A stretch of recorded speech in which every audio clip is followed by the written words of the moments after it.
नमस्कार दोस्तों। स्क्रीन पर जिस शख्स को आप देख रहे हो किसी परिचय के मोहताज नहीं है। अमेरिकी राष्ट्रपति ट्रंप बीते 6-7 दिनों के भीतर ईरान और इजराइल वार के दौरान सीज फायर के पहले ट्रंप अपने बयानों की वजह से आलोचनाओं के केंद्र में रहे, विवादों में रहे, सुर्खियों में रहे। लेकिन बीते 24 घंटों के भीतर ट्रंप ने अमेरिकी मीडिया को लेकर जो कुछ कहा है वो बहुत मायने रखता है। ट्रंप अमेरिकी मीडिया को टारगेट करते हुए जिस भाषा का इस्तेमाल कर रहे हैं और जिस तरह से अमेरिका के बड़े बड़े मीडिया संस्थानों को एक तरह से कहें तो गालियां दे रहे हैं, वो एक राष्ट्रपति की हताशा भी दिखाता है और उस मुल्क में मीडिया की ताकत भी दिखाता है। सोचिए जरा, दुनिया का सबसे ताकतवर देश, उस देश के सबसे बड़े पद पर बैठा व्यक्ति, सुपर पावर, अमेरिका का राष्ट्रपति, प्रेसिडेंट ऑफ यूनाइटेड स्टेट्स, वो राष्ट्रपति अपने देश के अखबारों, टेलीविजन चैनलों को टारगेट करते हुए सीधे तौर पर गालियां दे रहा है।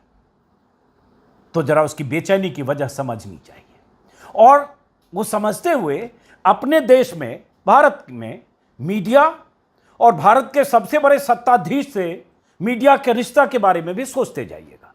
तो पहले देखिए एक छोटा सा टुकड़ा कि ट्रंप ने क्या कहा, जिसकी वजह से मुझे लगा कि ट्रंप के बयान को भारत के संदर्भ में जोड़कर यह वीडियो बनाना चाहिए। छोटा सा हिस्सा, छोटा सा टुकड़ा देखिए। CNN is scum.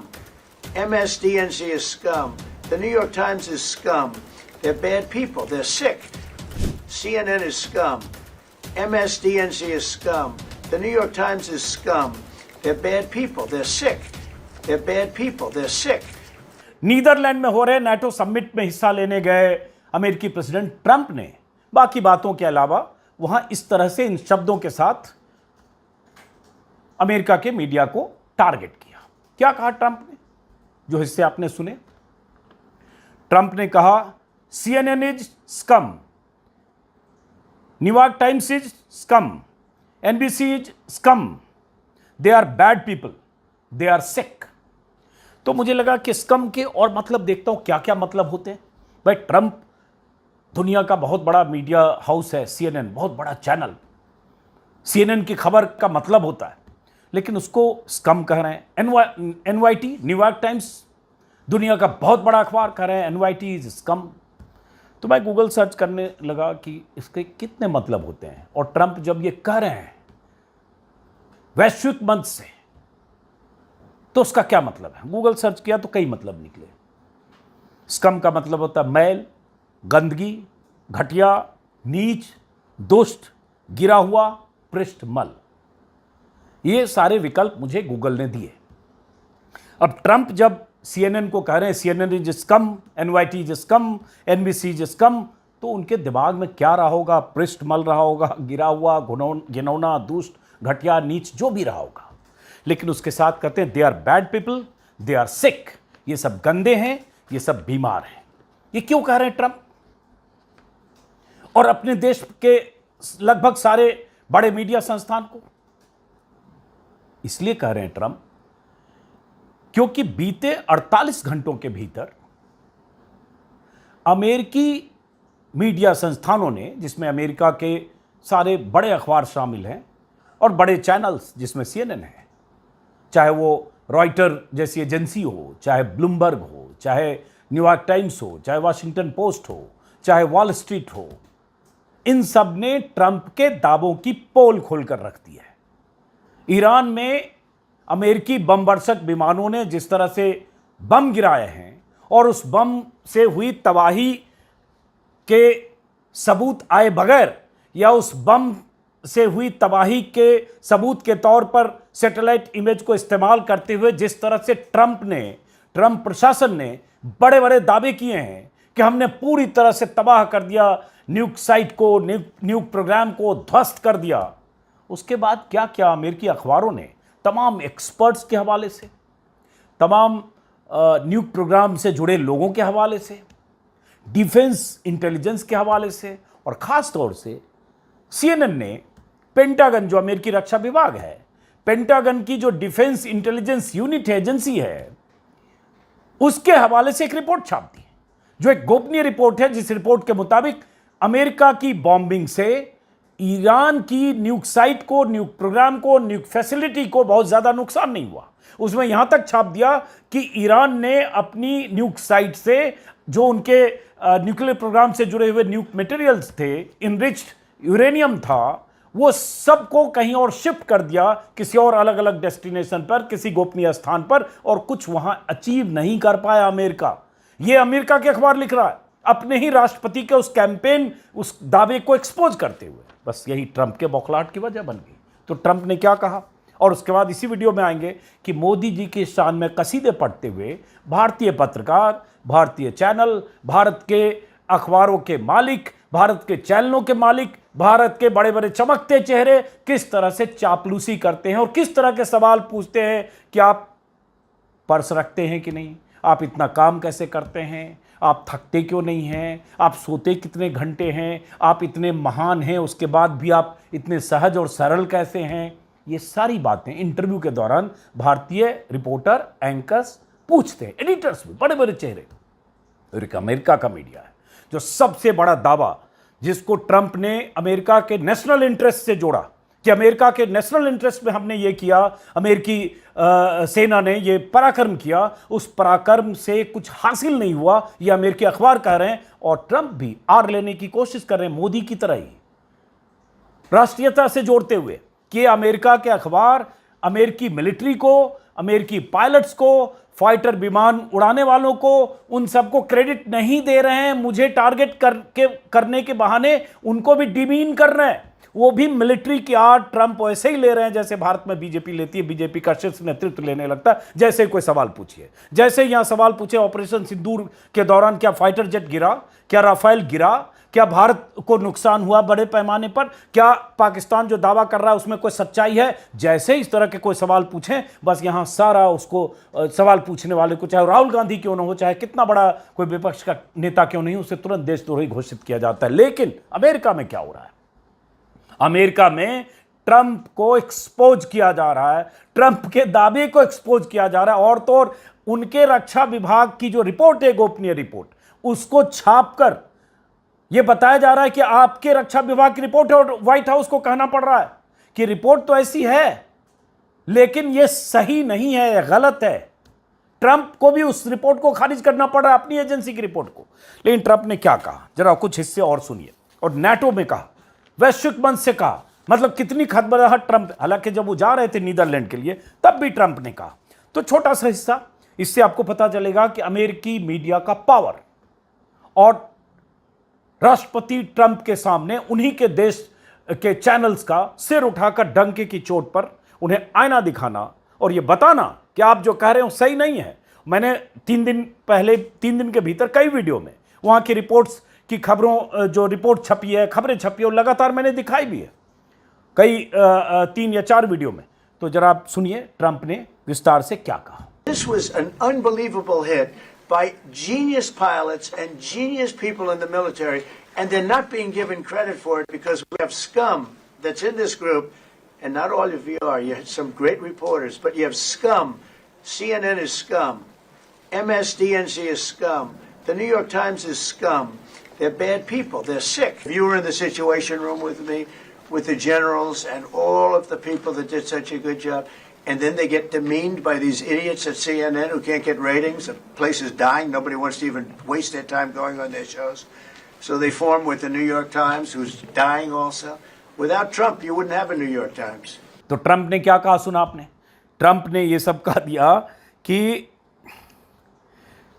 मैंने, एक्चुअली हुआ ये था कि ट्रंप ने जब ईरान में बॉम्बिंग हुई, और उस बॉम्बिंग से पहले बहुत माहौल बनाया गया कि अमेरिकी जो B-2 बॉम्बर्स हैं, अमेरिकी जो बम हैं, विस्फोटक, विनाशक, मदर ऑफ ऑल बम्स, उसकी ताकत इतनी है कि 200 फीट पेनिट्रेट कर सकता है, और उस बम के गिरने के बाद सब चीज़ तबाह हो गया। ये अमेरिकी प्रेसिडेंट ने बमबारी के कुछ ही देर बाद राष्ट्र के नाम संदेश में कहा, एक शब्द इस्तेमाल किया, ऑब्लिटरेटेड, मतलब होता है नेस्त नाबूद, कि ऑब्लिटरेटेड कहकर ट्रंप ने सीधे कहा कि वहाँ कुछ बचा नहीं।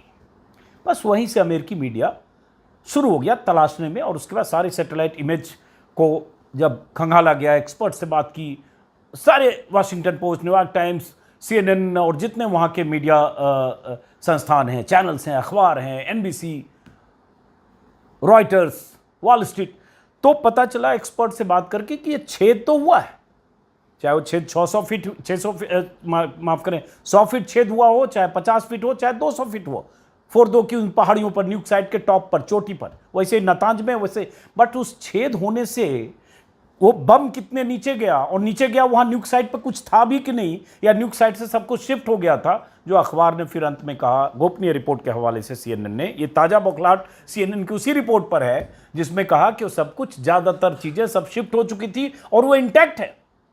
उनके ईरान के लगभग 400 किलो इनरिच्ड यूरेनियम जिसे कहा जा रहा है 60% तक इनरिच था, वो इंटैक्ट हैं, कहीं और शिफ्ट कर दिया गया गोपनीय स्थान पर, उन्हें कोई नुकसान नहीं हुआ, और ईरान तो कह रहा है कि हम दोबारा ये करेंगे। तो उसके बाद ट्रंप ने गुस्से में कहा मीडिया के सामने कि ये CNN वाले बोल रहे हैं कि हाँ, ये CNN वाले, ये सब लोग बीमार सोच के लोग हैं, एक शानदार ऑपरेशन था, गजब के पायलट्स और मिलिट्री के स्मार्ट लोगों ने किया, लेकिन इन बेकार लोगों की वजह से इन्हें क्रेडिट नहीं मिल रहा है। और उसके बाद उन्होंने कहा, गुस्से में यह भी कहा कि अगर तुम मेरे साथ सिचुएशन रूम में होते तो होते जनरल्स और उन लोगों के साथ जिन्होंने इतना शानदार काम किया, तो तुम्हें पता चलता CNN के इन बेवकूफ़ों ने, जिनके शो को कोई देखता नहीं, इनकी बेइज्जती की है, मतलब जनरल्स पर ले आया कि जनरल्स की बेइज्जती की है। CNN तो मर रहा है, उसके शो पर कोई टाइम वेस्ट नहीं करना चाहता, ये न्यूयॉर्क टाइम्स के साथ मिलकर काम करते हैं जो डूब रहा है। मतलब ट्रंप ने हर तरह से वहाँ के मीडिया को, चैनल्स को, अखबार को खारिज भी किया, और साथ में ये भी कहा तुम जनरल्स का अपमान कर रहे हो, सेना का अपमान कर रहे हो, मेरा नहीं कर रहे हो। यही हमारे मोदी जी करते हैं, यही बीजेपी करती है कि पूछो कि भाई बालाकोट में जो सर्जिकल स्ट्राइक हुई कितने लोग मरे, कितने आतंकी मरे, कितनी तबाही हुई जब हुआ था, जब वो सर्जिकल स्ट्राइक हुई थी, राहुल गांधी या कुछ लोगों ने पूछ दिया, बस उसके बाद वो आज तक उसकी सजा भुगत रहे, क्योंकि आज तक उन्हें टारगेट किया जाता है। यहां राफेल गिरा ऑपरेशन सिंदूर की दरमियानी रात, जब भारत ने पाकिस्तान में उनके आतंकी ठिकाने तबाह किए, और उसकी खबर द हिंदू की रिपोर्टर विजेता सिंह ने अपने ट्विटर हैंडल पर डाला, एक्स हैंडल पर, हिंदू ने भी डाला, और इतना परेशान किया गया, इतनी घेराबंदी हुई कि लगा कि कोई गिरफ्तारी हो सकती है। ऐसा माहौल देश भर में बनाया गया, बीजेपी की तरफ से, IT सेल की तरफ से, मीडिया भी इसमें शामिल हो गया। अंत में हिंदू को और विजेता सिंह को अपने ट्वीट डिलीट करने पड़े।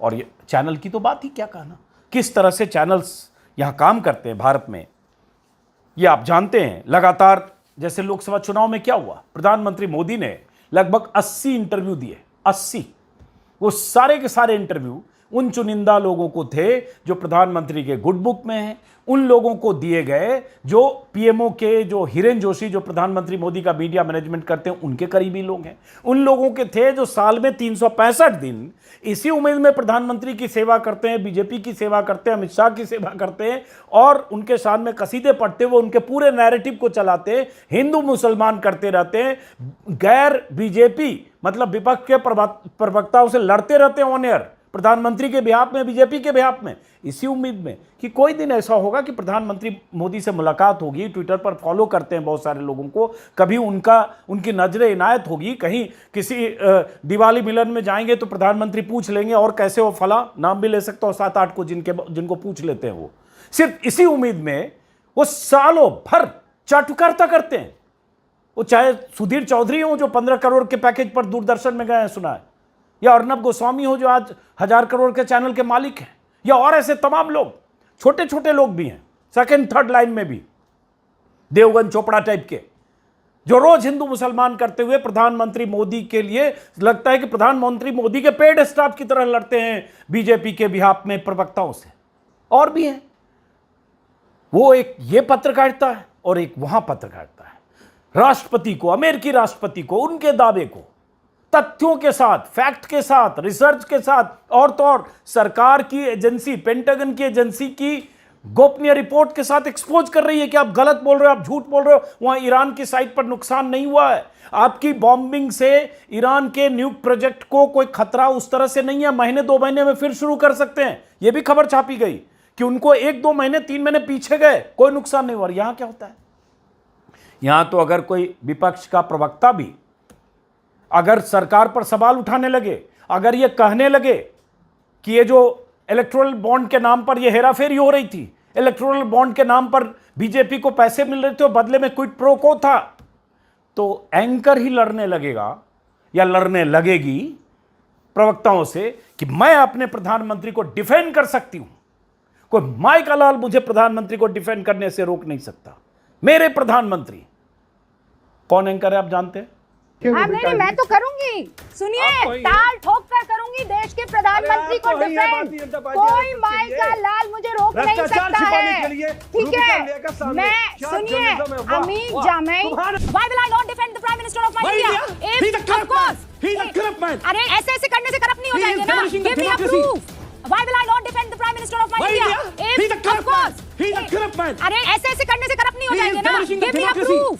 और ये मैडम प्रधानमंत्री की प्रवक्ता क्या बनेंगी? प्रवक्ता जब बनेगी तो बनेगी, लेकिन अभी अघोषित प्रवक्ता हैं। जब कह रही ताल ठोककर मैं अपने पीएम का बचाव करूंगी, मैडम हालांकि ठीक है, ये लोग अंबानी अडानी के चैनल में सब लोग जाते, बचाव करना मीडिया का काम है, एंकर का काम है। उसके लिए आपके उस 4 विंडो 5 विंडो 6 विंडो में ऑलरेडी एक बीजेपी वाला बैठा है, एक राजनीतिक विश्लेषक का चोला और एक आरएसएस का आदमी बैठा हुआ है, एक और कोई पत्रकार है जो बीजेपी का चरम चाटुकार है, खाली नीचे लिखा हुआ है वरिष्ठ पत्रकार, वो बैठा है। ये 3 बैठा है, एक कोई प्रवक्ता आपने बुलाया, चौथे आप ऑलरेडी खुद हो इन सब पे भारी, तो 4 वर्सेस 1 है।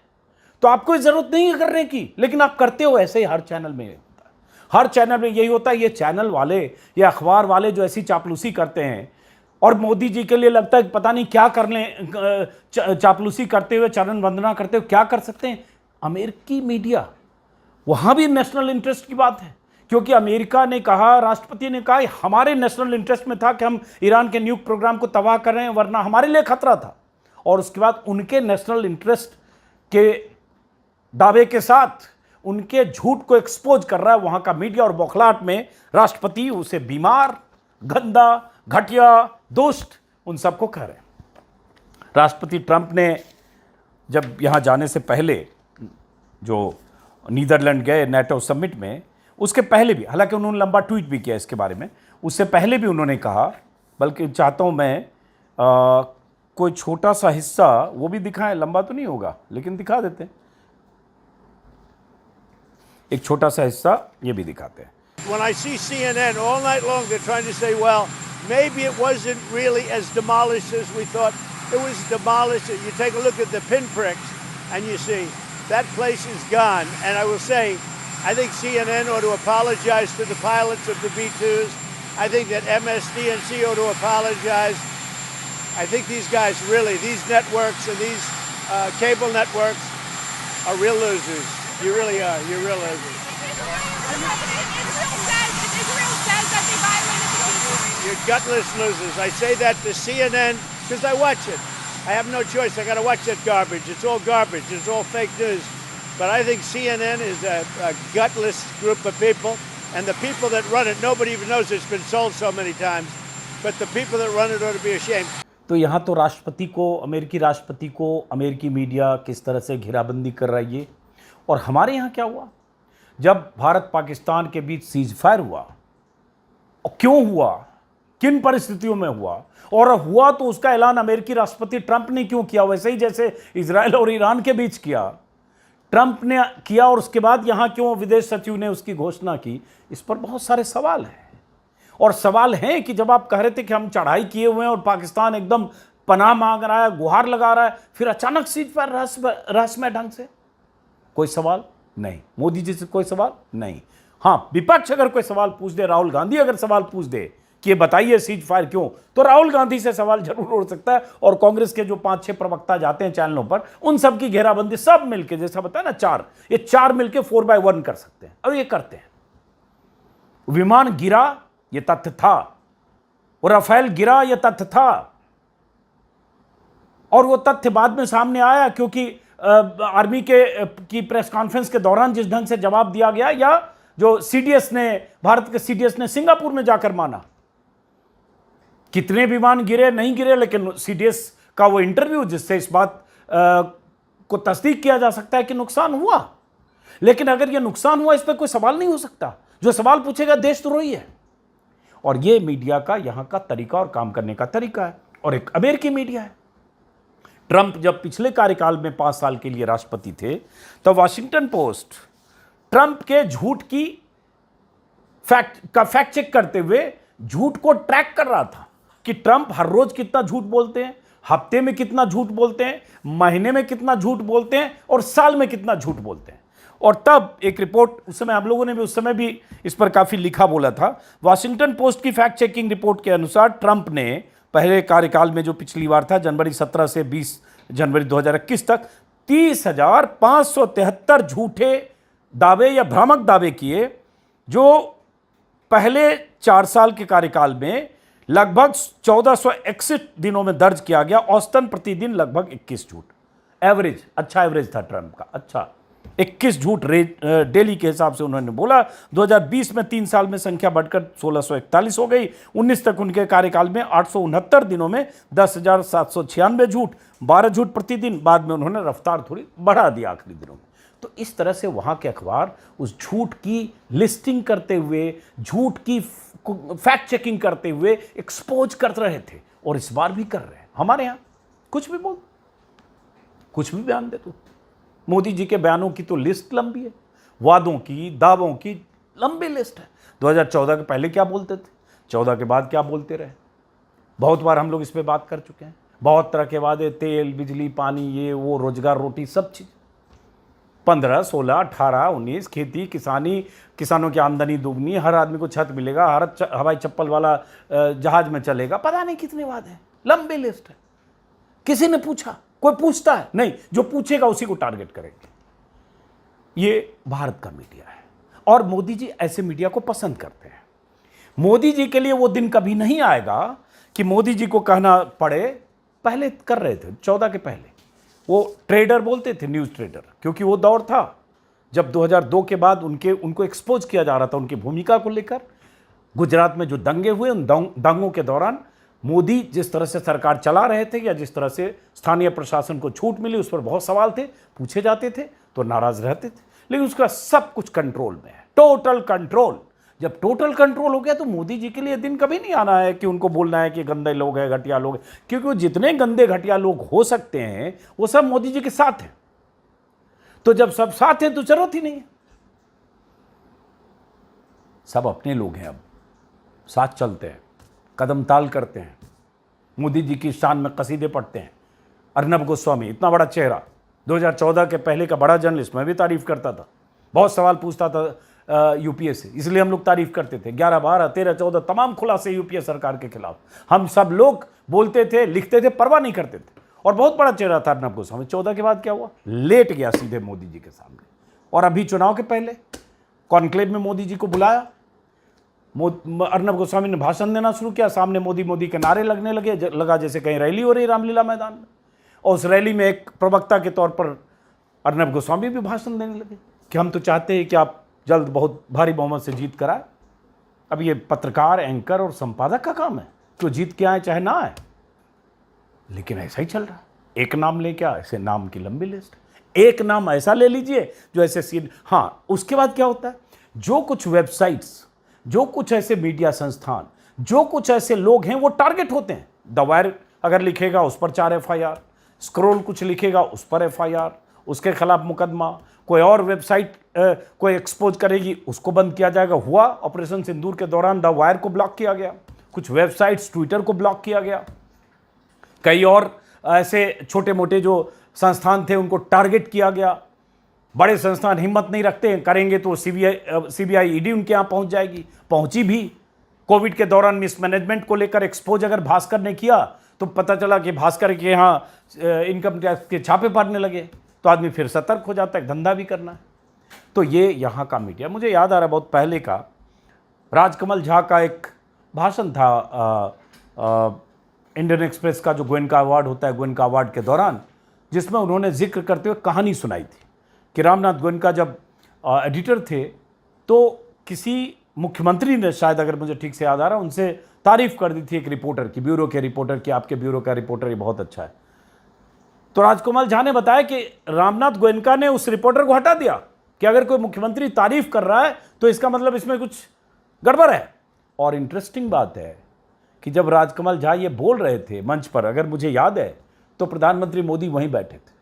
मोदी जी की मौजूदगी में राजकमल झा ने बताया, बोला, जो इंडियन एक्सप्रेस के एडिटर हैं, आज भी इंडियन एक्सप्रेस या द हिंदू जैसे अखबार हैं, टेलीग्राफ भी है, जो ऐसी खबरें करता है, लेकिन एक अमेरिकी मीडिया। और इसलिए प्रेस फ्रीडम इंडेक्स में भारत की रैंकिंग आज की तारीख में अगर देखें, शायद मेरे ख्याल से 191 नंबर पर है 180 में से।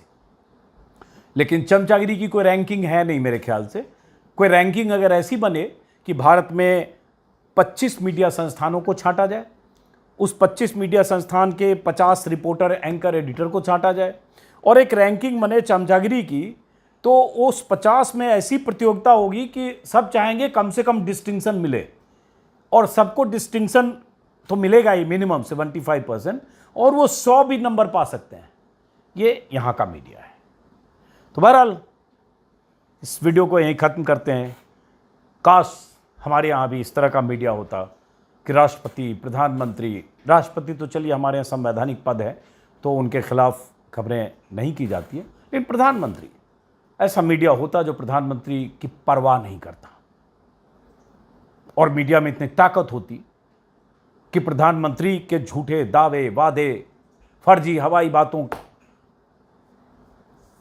का खुलासा करता, बजाय इसके कि इंटरव्यू के दौरान चुपचाप आप थकते क्यों नहीं हैं टाइप का सवाल पूछे, या प्रधानमंत्री अगर सेना के नाम पर वोट मांगने निकले, शहीदों के नाम पर वोट मांगने निकले, कल को ऑपरेशन सिंदूर के नाम पर वोट मांगने निकले, तो उनसे कोई सवाल पूछ पाए। लेकिन फिलहाल ऐसी कोई उम्मीद नहीं है। चलिए, तो इसलिए हम लोग अमेरिकी मीडिया की ही थोड़ी तारीफ कर लेते हैं कि वहाँ तो है, दम तो है। नमस्कार।